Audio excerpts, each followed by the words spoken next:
মেডিট্রির পক্ষ থেকে তোমাদেরকে স্বাগতম। তোমাদের সাথে আছি আমি মাহমুদুল হাসান, ময়মনসিংহ মেডিকেল কলেজ।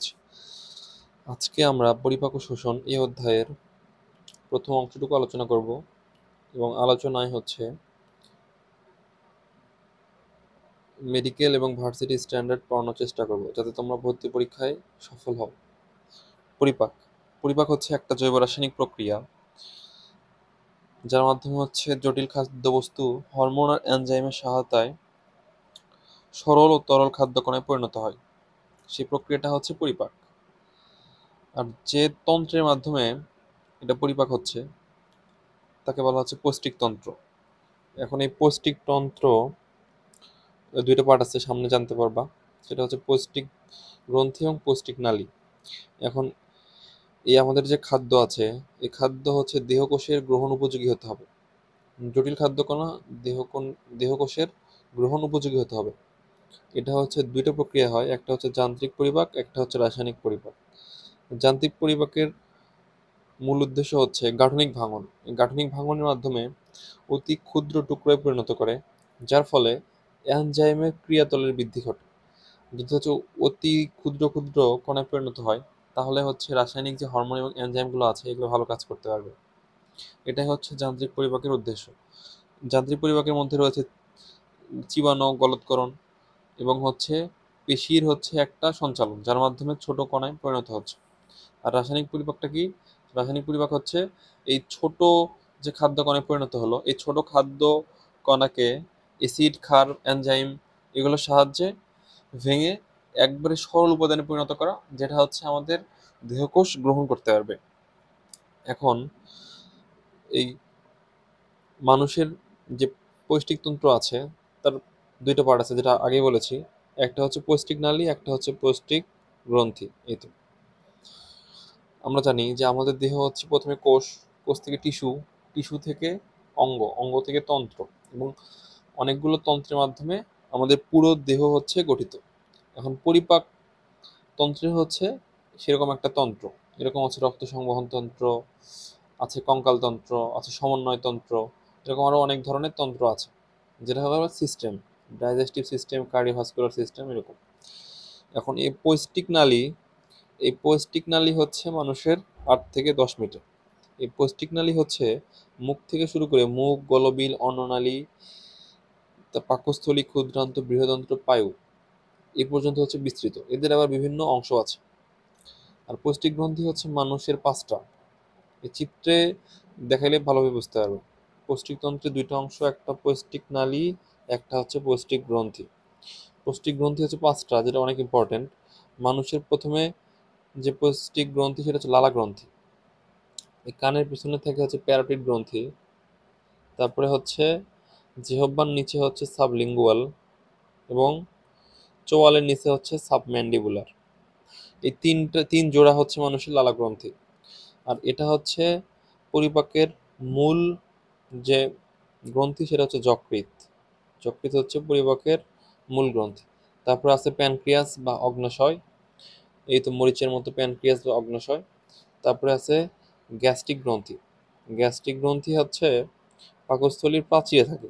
পাকস্থলীর প্রাচীরে থাকবে হচ্ছে গ্যাস্ট্রিক গ্রন্থি। আর আন্তিক গ্রন্থি হচ্ছে অন্ত্রের প্রাচীরে থাকবে আন্তিক গ্রন্থি। এই হচ্ছে 5 ধরনের গ্রন্থি। এখন পৌষ্টিক নালী হচ্ছে 8 থেকে 10 মিটার। সেটা হচ্ছে মানুষের মুখ থেকে শুরু করে একদম পায়ু পর্যন্ত। দেখো, প্রথমে আছে মুখছিদ্র, তারপরে মুখ বিবর বা মুখ গহ্বর। এই তো মুখ বিবর বা হচ্ছে মুখ গহ্বর। তারপরে আছে হচ্ছে গলবিল, গলবিল ফ্যারিংস। তারপরে আছে অন্ননালী বা ইসোফেগাস, অন্ননালী বা ইসোফেগাস বা গ্রাসনালী বলা হচ্ছে। তারপর হচ্ছে পাকস্থলী। এই পাকস্থলীর আমার 5টা পার্ট আছে। একটা যেটা কার্ডিয়া, যে অংশটা ইসোফেগাসটা পাকস্থলীতে উন্মুক্ত হচ্ছে, এই জায়গাটার নাম হচ্ছে কার্ডিয়া। এই বরাবর একটা লাইন টানলে উপরের এই অংশটার নাম হচ্ছে ফান্ডাস। কার্ডিয়া, এটা হচ্ছে ফান্ডাস, কার্ডিয়া ফান্ডাস। এটা হচ্ছে লেজার কার্ভেচার বা ছোট বাঁক, এটা হচ্ছে গ্রেটার কার্ভেচার বা বড় বাঁক। আর পাকস্থলী যে অংশটা ক্ষুদ্রান্তের সাথে হচ্ছে মিলিত হচ্ছে সেখানটুকু বলা হচ্ছে পাইলোরাস। এটা হচ্ছে পাকস্থলীর 5টা অংশ, এটা সামনে জানতে পারবা। কার্ডিয়া, ফান্ডাস, বড় বাঁক, ছোট বাঁক, পাইলোরাস। এখন আসলে ক্ষুদ্রান্ত। ক্ষুদ্রান্ত হচ্ছে কতটুকু দৈর্ঘ্য, এটা লাগবে 6 থেকে 7 মিটার। তার মধ্যে ডিউটেনামের দৈর্ঘ্য হচ্ছে 25 থেকে 30 সেন্টিমিটার, মূলত 25 সেন্টিমিটার, এটাও লাগবে। তারপর হচ্ছে জেজুনাম, তারপরে হচ্ছে ইলিয়াম। এখন বৃহদন্ত্রের দৈর্ঘ্য হচ্ছে 1.5 মিটার। বৃহদন্ত্র 1.5 মিটার। বৃহদন্ত্রের অংশ হচ্ছে সিকাম, কোলন, মলাশয়। এখন এই সিকামে থাকবে হচ্ছে আমাদের অ্যাপেন্ডিক্স, বুঝছো? এখন সিকামের থেকে যে অংশটা, সিকামের পরে হচ্ছে কোলনের উৎপত্তি। এই কোলনের আবার 3টা অংশ আছে। একটা হচ্ছে ঊর্ধ্বমুখী বা অ্যাসেন্ডিং, একটা আছে ট্রান্সভার্স, একটা আছে ডিসেন্ডিং। অ্যাসেন্ডিং কোলন বা ঊর্ধ্বমুখী কোলন, আর একটা হচ্ছে ট্রান্সভার্স বা অনুপ্রস্থ কোলন, আর একটা হচ্ছে ডিসেন্ডিং বা নিম্নমুখী কোলন।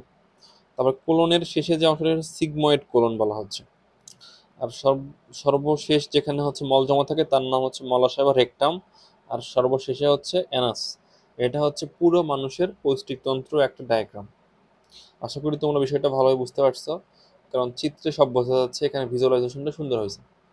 এখন আসো যে মানুষের পৌষ্টিক নালীতে বিভিন্ন ধরনের যে খাদ্য পরিপাক হয়, যেটা সাধারণত 6 ধাপে হয়।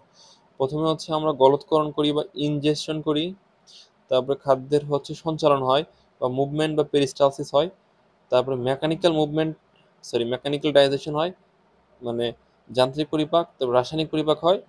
তারপরে এটা শোষণ হয়, অ্যাবজর্পশন। আমাদের আলোচনা হচ্ছে ডাইজেশন অ্যান্ড অ্যাবজর্পশন।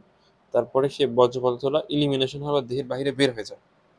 এখন মানুষ হচ্ছে সর্বভোগ প্রাণী বা অমনিভোরাস এনিম্যাল, কারণ মানুষ হচ্ছে সব ধরনের খাদ্যই গ্রহণ করে থাকে।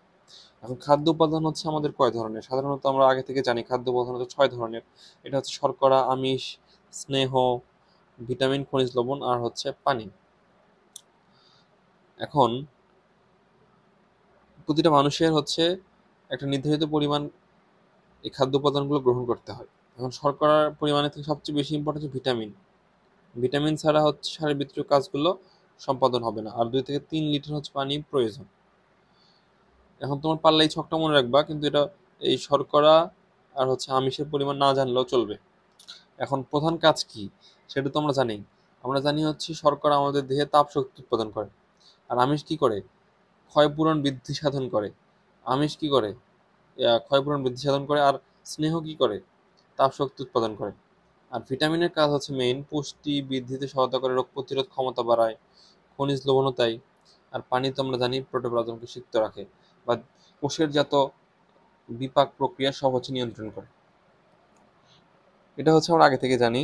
এখন সবচেয়ে ইম্পর্টেন্ট যেটা, সেটা হচ্ছে খাদ্যের যে পরিপাক সেটা। এখন খাদ্যের পরিপাক প্রণালীর মধ্যে আমরা সাধারণত 3 ধরনের খাবার গ্রহণ করি: শর্করা, আমিষ এবং স্নেহ। এই শর্করা, আমিষ এবং স্নেহ, কার্বোহাইড্রেট, প্রোটিন, লিপিড, এগুলোর যে এনজাইম আছে সেগুলোর এনজাইম হচ্ছে আলাদা। কার্বোহাইড্রেট স্প্লিটিং এনজাইমগুলো হচ্ছে অ্যামাইলোলাইটিক এনজাইম। যে অ্যামাইলোলাইটিক এনজাইমগুলো হচ্ছে কার্বোহাইড্রেট স্প্লিটিং এনজাইম। এর মধ্যে আছে টায়ালিন, অ্যামাইলেজ, মল্টেজ, সুক্রেজ। আর যে উপাদানটা আমাদের কোষ গ্রহণ করে সেটা হচ্ছে গ্লুকোজ। এখন বইয়ে হচ্ছে হ্যাভেজার্ডলি আলোচনা করা আছে। আমরা প্রথমে আজকে শর্করা সম্পূর্ণভাবে পরিপাক এবং শোষণটা দেখাবো, তাহলে তোমাদের বুঝতে সুবিধা হবে। তারপরে হচ্ছে আমিষ, তারপরে হচ্ছে স্নেহ। তাহলে জিনিসটা বুঝতে সুবিধা হবে, কারণ শর্করার পরিপাকের সাথে স্নেহ পরিপাকের একটা পার্থক্য আছে। সো অ্যামাইলোলাইটিক যে এনজাইমগুলো আছে, এই এনজাইমগুলো আমাদের মুখ বিবরে কাজ করে, বুঝছো? মুখ বিবরে কাজ করবে, কিন্তু পাকস্থলীতে সাধারণত কাজ করে না, আবার ক্ষুদ্রান্তে কাজ করবে। এখন এই তো টায়ালিন, এই টায়ালিনটা হচ্ছে আমাদের মুখ বিবরে কাজ করে, টায়ালিন এবং স্যালাইভারি অ্যামাইলেজ। আর পাকস্থলীতে কোনো এনজাইম নাই, এবং আমাদের অন্ত্রে অ্যামাইলেজ, মল্টেজ, সুক্রেজ আছে। এই জিনিসগুলো তোমাকে একটু দেখাই, তাহলে ভাবে বুঝতে পারবা।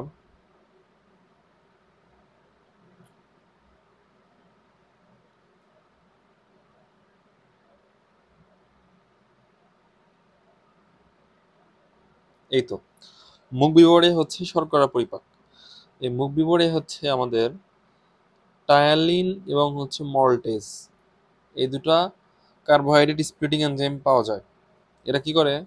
এই টায়ালিনটা কমপ্লেক্স কার্বোহাইড্রেটকে মল্টোজে পরিণত করে, আর সামান্য পরিমাণে কিছু মল্টেজ থাকে, সেটা হচ্ছে গ্লুকোজে পরিণত করে। এটাই আমরা তো 9-10 জেনেছি যে হচ্ছে লালা রসে কি থাকে, টায়ালিন এবং স্যালাইভারি আলফা অ্যামাইলেজ। তো আমার বিষয়টা একদম ক্লিয়ার করে দিচ্ছি। দেখো, মনোস্যাকারাইডের মধ্যে কি কি আছে? তোমরা কোষ রসায়ন চ্যাপ্টারে জেনে থাকবে যে মনোস্যাকারাইড গুলো আছে হচ্ছে গ্লুকোজ, ফ্রুক্টোজ, গ্যালাক্টোজ এবং হচ্ছে ম্যানোজ। দুইটা মনোস্যাকারাইড পরস্পরের সাথে যুক্ত হয়ে ডাইস্যাকারাইড গঠন করে। এখন এই আলোচনাটা কেন করতেছি? এটার একটা উদ্দেশ্য আছে। কারণ কার্বোহাইড্রেট স্প্লিটিং যখন হবে তখন ডাইস্যাকারাইডটা ভেঙেই তো মনোস্যাকারাইডে পরিণত হবে। প্রথমে হচ্ছে কমপ্লেক্স কার্বোহাইড্রেট ছিল। দেখো, প্রথমে কি ছিল? Complex carbohydrate. এই কমপ্লেক্স কার্বোহাইড্রেট থেকে আমাদের এনজাইম কাজ করেছে টায়ালিন। টায়ালিনটা করছে কি? এই ডাইরেক্ট মল্টোজে পরিণত করছে এই কমপ্লেক্স কার্বোহাইড্রেট থেকে। এখন এই মল্টোজটাই হচ্ছে আমাদের ডাইস্যাকারাইড। এখন মল্টোজ হচ্ছে কি কি মিলে তৈরি? এটা যদি জানো তাহলে তো বিষয়টা একবার ইজি হয়ে যাবে। মল্টোজ হচ্ছে গ্লুকোজ প্লাস গ্লুকোজ, তাহলে হচ্ছে আমাদের মল্টোজ। এই ডাইস্যাকারাইডটা গ্লুকোজ প্লাস গ্লুকোজ দিয়ে। সুক্রোজ যেটা, একটা ইন্টারেস্টিং জিনিস হচ্ছে সুক্রোজ হচ্ছে গ্লুকোজ প্লাস ফ্রুক্টোজ। আর ল্যাকটোজ হচ্ছে এখানে ফ্রুক্টোজ। আর ল্যাকটোজ হচ্ছে দুধের যে শর্করা, সেখানে গ্লুকোজ প্লাস হচ্ছে গ্যালাক্টোজ। দেখছি ইন্টারেস্টিং জিনিসটা? তাইলে মনোস্যাকারাইড গুলোর মধ্যে মনোস্যাকারাইড থেকে ডাইস্যাকারাইড তৈরি হচ্ছে। এই ডাইস্যাকারাইড গুলা যদি আমরা বিভাজন করি তাহলে তো মনোস্যাকারাইড এগুলো পাবো। গ্লুকোজ প্লাস গ্লুকোজ হচ্ছে মল্টোজ, গ্লুকোজ প্লাস ফ্রুক্টোজ হচ্ছে সুক্রোজ, গ্লুকোজ প্লাস গ্যালাক্টোজ হচ্ছে কি ল্যাকটোজ। এখন আরেকটা ইন্টারেস্টিং জিনিস আছে, এনজাইমের নামের শেষে সাধারণত হয় এজ, এজ থাকে। তাহলে যদি আমরা মল্টোসকে আমরা ইন্টেস্টাইনে যে এনজাইমটা ভাঙবে তার নাম কি হবে? তার নাম হবে মল্টেজ। এজ, এজ হবে, মল্টেজ হবে। এই মল্টেজ এনজাইমটা মল্টোসকে গ্লুকোজ প্লাস গ্লুকোজ করবে। সুক্রোজকে কি করবে? সুক্রোজও একটা ডাইস্যাকারাইড। এই সুক্রোজকে স্প্লিটিং এনজাইম হচ্ছে সুক্রেজ। সুক্রেজ, এই সুক্রেজটা করবে এই যে সেম গ্লুকোজ প্লাস ফ্রুক্টোজ। তাহলে এই কনসেপ্টটা যদি তোমরা বুঝতে পারো তাহলে তো কষ্ট করে মনে রাখতে হবে না।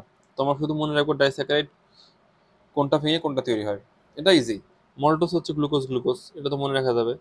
আর সুক্রোজে হচ্ছে ফ্রুক্টোজ আসবে, আর ল্যাকটোজে হচ্ছে গ্যালাক্টোজ আসবে।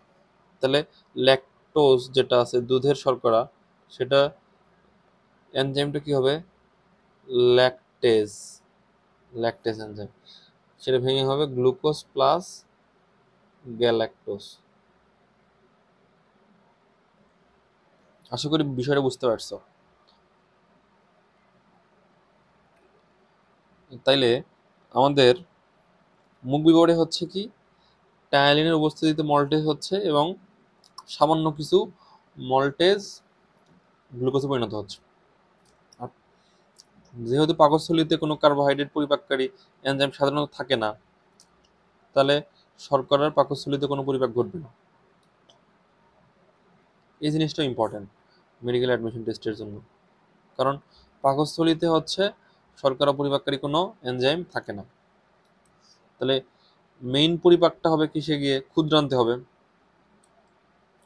এখন ক্ষুদ্রান্তে এই অগ্ন্যাশয় রস থেকে কি কি এনজাইম হচ্ছে নিঃসৃত হবে? অ্যামাইলেজ, এই তো মল্টেজ, এই দুটো হচ্ছে অগ্ন্যাশয় রস থেকে আসবে। আর আন্ত্রিক রস থেকে আসবে বাকি এনজাইমগুলো। এখন অ্যামাইলেজ কি করবে? স্টার্চ আর গ্লাইকোজেন এগুলা হচ্ছে পলিস্যাকারাইড। এই পলিস্যাকারাইডকে অ্যামাইলেজের উপস্থিতিতে ভেঙে মল্টোজে পরিণত করবে, আর মল্টেজ গ্লুকোজে পরিণত করবে। আর আন্ত্রিক রস থেকে কি এনজাইম আসবে? আন্ত্রিক রস থেকেও আসবে ইন্টেস্টাইনাল অ্যামাইলেজ, ওটা ছিল প্যানক্রিয়াটিক অ্যামাইলেজ। অগ্ন্যাশয় থেকে যে অ্যামাইলেজটা আসবে সেটা হচ্ছে প্যানক্রিয়াটিক অ্যামাইলেজ। আর আন্ত্রিক রস থেকে যে অ্যামাইলেজটা আসবে সেটা হচ্ছে ইন্টেস্টাইনাল অ্যামাইলেজ। দুটার নাম সেম হইলেও দুটা হচ্ছে স্ট্রাকচারাল কম্পোনেন্টের কিছু ডিফারেন্স আছে। ওটা হচ্ছে স্টার্চ এবং গ্লাইকোজেনকে ভাঙবে, এটা হচ্ছে স্টার্চ আর ডেক্সট্রিনকে ভাঙবে, ভেঙে মল্টোজ মল্টোট্রায়োজ ক্ষুদ্র কিছু ডেক্সট্রিনে পরিণত করবে। আর কিছু আছে কি আইসোমল্টোজ, আইসোমল্টোজ কি করবে, আইসোমল্টেজ কি করবে, আইসোমল্টোজকে হাইড্রোলাইসিস করবে। এগুলো সবগুলো রিয়াকশনই হচ্ছে হাইড্রোলাইসিস, মানে পানির উপস্থিতিতে ভেঙে দিচ্ছে। এখানে মল্টোজ প্লাস গ্লুকোজ হবে। তাহলে এনজাইমগুলোর নাম তো খুবই ইজি, আমরা তো তিনটা এনজাইমের নাম শিখেছি। একটা হচ্ছে কি মল্টেজ, একটা হচ্ছে সুক্রেজ, একটা হচ্ছে ল্যাকটেজ। এগুলো কি কি উৎপন্ন করছে, গ্লুকোজ প্লাস গ্লুকোজ বা মল্টোজও থাকবে কিছু, গ্লুকোজ ফ্রুক্টোজ, গ্লুকোজ গ্যালাক্টোজ। এই তিনটা কিছুক্ষণ আগেই হচ্ছে আমরা শিখেছি। তাহলে অ্যামাইলেজ হচ্ছে কি করতেছে, মল্টোজে পরিণত করতেছে, আইসোমল্টোজও মল্টোজে পরিণত করতেছে কমপ্লেক্স কার্বোহাইড্রেটকে। তাইলে তো কার্বোহাইড্রেট এই পরিপাক ডাইজেশন তো শেষ, কার্বোহাইড্রেটরা কিছু নাই। এখন আমাদের বাকি যে অংশটা আছে সেটা হচ্ছে প্রোটিন অ্যান্ড লিপিড।